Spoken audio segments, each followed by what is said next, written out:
Hi guys! Good morning! Baka nagtataka kayo kung nasaan kami. Nandito lang naman kami sa Shercon Resort sa mataas na Kahoy, Batangas. Tara, silipin natin itong mapa nila kung gaano kalawak.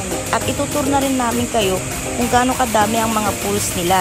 Tara, let's go!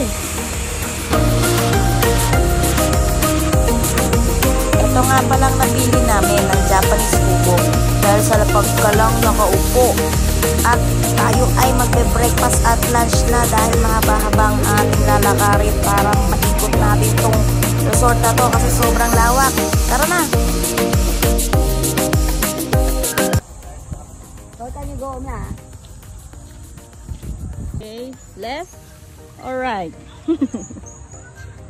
Infinity Hall. This way.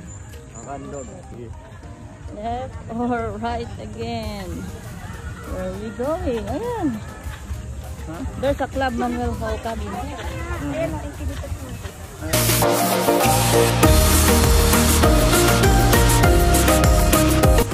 At ito na pala ang aming first stop. Ito daw ang tinatawag na Infinity Pool dito. At syempre, hindi mawawala. Try daw nila itong pool na to. Kada pool ata, itatry nila. Siyempre, diba, sayang naman ang pagpasok namin dito kasi day tour lang kami.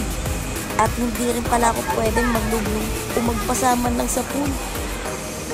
At ito pa, ayan o, kita nyo yun? Malapit lang kasi ito sa Taal Volcano. Ayan o, kita nyo yan? Yun, parang vibes lang yun ng, ng New Zealand. Diba? O, yan o. At ito pa, tingnan natin.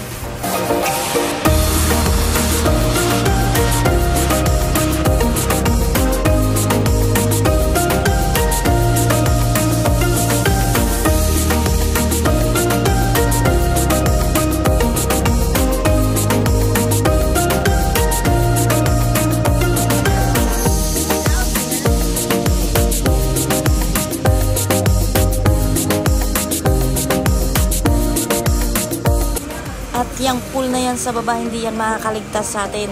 Bababain natin yan para malanguyan yan. Hindi pwedeng hindi.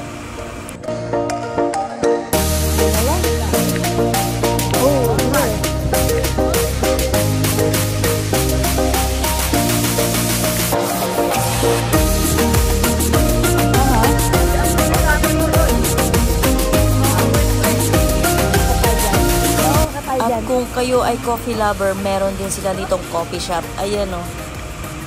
Ganito ang view kapag nandito na tayo sa baba. Doon tayo galing kanina sa pinakataas na terrace. Kung nakikita nyo.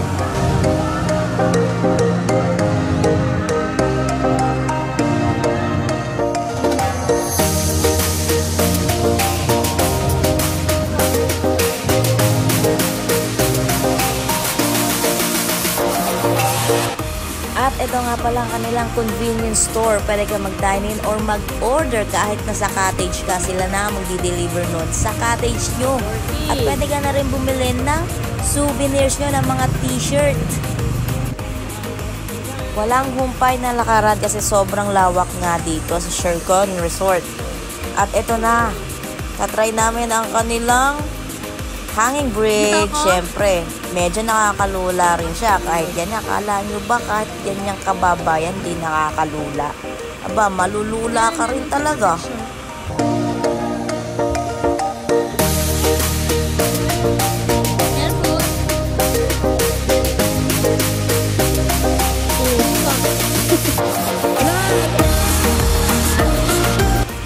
Ganito lang po kahabang kanilang hanging bridge at meron din ditong zipline pero hindi namin na-try kasi napakarami talagang pila. Kasi sobrang dami rin kasi dito nagti-team building itong araw na to na nagpunta kami. At ito na naman, lakad na naman tayo. Doon na naman tayo sa kabilang pool. It looks like Banawe Rice Terraces but here in Batangas, it's called Pool Terraces. Wow, English yun diba? Sisiw. Ayan o, dito pala ang pag nakababa ka na, ito ang makikita mong view. Yun no, ganda. Sa bilang ko, parang meron silang 10 pools dito or more than ata. Ganon, di ko na maalala.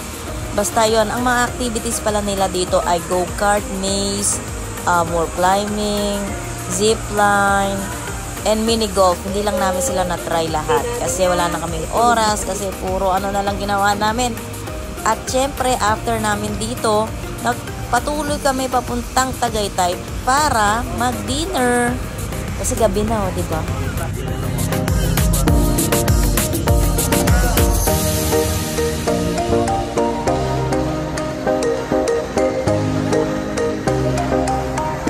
Dito dapat kami magdi-dinner, kaso ang haba ng queue, ang haba ng pila. So, ang ending, sa Max na lang kami kumain. Okay na din yun kasi gutom na rin kami. At ito na, pauwi na kami after namin kumain at magpahinga. Ay, salamat. Pauwi na rin ng Manila. And thank you to our friend Glenn, and have a safe flight going back to US with Tita, and hope na makita ka namin ulit pagbalik mo ng Pinas.